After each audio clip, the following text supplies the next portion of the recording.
السلام عليكم ورحمة الله وبركاته، حبايبي عاملين ايه؟ يا رب تكونوا بخير. هنسمي الله ونصلي على رسولنا الكريم. اللهم صل وسلم وبارك عليك يا حبيبي يا رسول الله. ويلا بينا نبدأ. النهارده أول ذو الحجة، كل سنة وانتم طيبين ويعود عليكم الأيام بخير يا رب. والنهارده كان أول يوم صيام، حبيت أشارككم الفطار بتاعنا. بس هقول لكم الأول على غسيل الفرخة غسلناها ازاي. بتشطفيها حلو قوي من ايد الراجل يعني، واللي ينضفها لك والميه بتاعتهم والكلام ده. وبعدين بتكوني محضره طبق فيه ميه وملح ليمون شويه سكر، وتنقعيه فيها شويه. وبعد كده تطلعي لو فيها ريشه فيها الكبده اللي احنا كنا بنقول عليها زمان كبده دي في الورك دي، تشيليها بايدك. وكل ده وهي في ميتها دي يعني. وبعد كده تشطفيها تاني مره كمان حلوه قوي، وترجعي تحطيها في شويه ميه وملح كمان. بتاخدي وبعدين تشطفيها طبعا وتحطيها على الشوربة على طول. بتاخدي أحلى شوربة. ولا ريحة ولا غامقة ولا تضايقك تطلع ريم كتير تفضلي تطلعي كتير بالمعلقة من الشوربة ولا أي حاجة. بجد بتاخدي شوية شوربة زي السكر ومفيش أي ريحة تضايقك تمام كده. أدي بالنسبة لغسيل الفرخة. نيجي بقى للطبخة بتاعتنا الحلوة دي. حطينا ربع معلقة سمنة، شوية زيت، وجبنا 3 بصلات حلوين كده وسط، خرطناهم او قطعناهم. اللي ايدك واخده عليها التقطيعه اللي انت بتحبيها، قطعيها كبيره صغيره زي ما انت عايزه.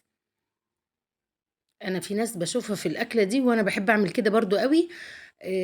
البصل الصغير ده الابيض، بيحطوا مثلا 3 4 5 بصلات يرموها مع الاكله اللي انتوا هتشوفوها معايا دلوقتي. والاكله دي باللحمه احلى واحلى كمان. بس انا بقى قلت كده كده جاي ان شاء الله بقى الاكل اللحمه وكده يعني. فالنهارده نعملها بالفراخ. هنقطع بقى البصل زي ما انتم شايفين كده يا حبايبي، وبعد كده ايه؟ هنظبط اكلتنا. عايزه الاكل يبان فيه ريحه البهارات و... يعني ما تحطيش كتير لما ترمي البهارات على البصل وعلى الزيت، وتديها تشويحه. يعني الكميه اللي انت هتحطيها على الاكل كله، نصها على البصله هتديكي ريحه حلوه قوي في الاكل، وطعم حلو طبعا. حطينا كزبرة، كمون، فلفل اسود، حبات صغيرة زي ما انتم شايفين كده. هنشوحها حلو قوي مع البصلة. وحطيت كمان نص معلقة توم. هنشوح كده حلو قوي. انا مش عايزاها ولا تحمر ولا تصفر ولا يحصل لها اي حاجة يعني. انا يا دوبك ايه، هشممها كده النار مع التوابل. تشويحة بسيطة يعني. فككها من بعض كده، ونقلبها حلو قوي كده زي ما انتم شايفين. وبعدين نجيب ايه بقى؟ شوية البزلة دي احنا حطيناها في الفريزر. احلى حاجة موضوع تخزين البزلة في العلب اللي زي دي. سهلة قوي. بتفتحي العلبة، تاخدي الكمية اللي انت عايزاها وتقفلي علبتك وترجعيها الفريزر. زي ما انتم شايفين اهو، حطيت معلقة توم.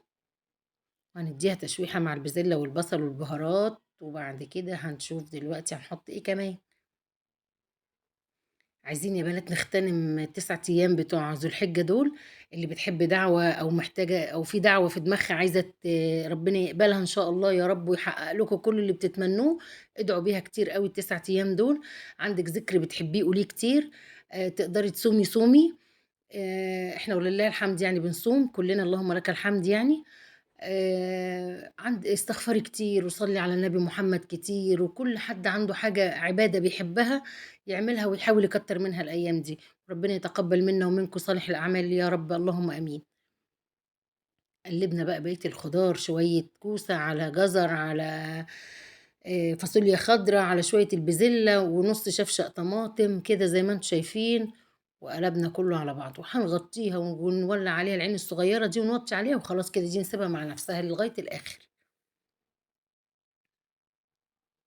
خلاص كده اهو كده. نيجي بقى للسان العصفور. هتشوحي لسان العصفور قوي قوي. هقول لك على خطوه بقى لو انت مش عايزه لسان العصفور ده يشرب الشوربه ويبقى لازق كده ويبقى كلكعه واحده. هتشوحيه حلو قوي زي ما انت شايفه كده. وهتحطي بالظبط، انا دلوقتي بطلع الفرخه خلاص استوت. هتحطي بالظبط مثلا مغرفتين او 3 شوربه، وتغطي وتوطي النار. تستوي لسان العصفور يستوي كده 3 ارباع سوا مثلا.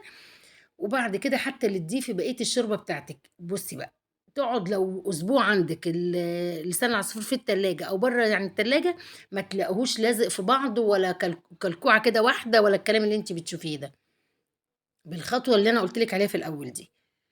بازيد بقى خلاص بعد ما استوت 3/4 سِوَى، بازيد الشوربة بتاعتي اللي أنا عايزاها، الكمية دي لغاية آخر وقت وأنتِ بتاخدي لسان العصفور بالشوربة بتاعته زي ما أنتِ شايفة. هنقلِّب التورلي ده بقى كده، التورلي ده طبعًا حلو أوي باللحمة، بس إحنا لسه زي ما قُلت لكم في أيام كتير بقى جاية أكل اللحمة وكده، فقُلنا نعملها بالفراخ. حسستهم بقى أجواء رمضان شوية، بلّيت لهم بلح وعملت عصير، وأدي الأكل بتاعنا أهو. يا رب يكون الفيديو عجبكم، كل سنة وأنتم طيبين يا حبايب قلبي، ما تنسونيش في اللايك والاشتراك، في رعاية الله وأمنه، باحبكم في الله. السلام عليكم ورحمة الله.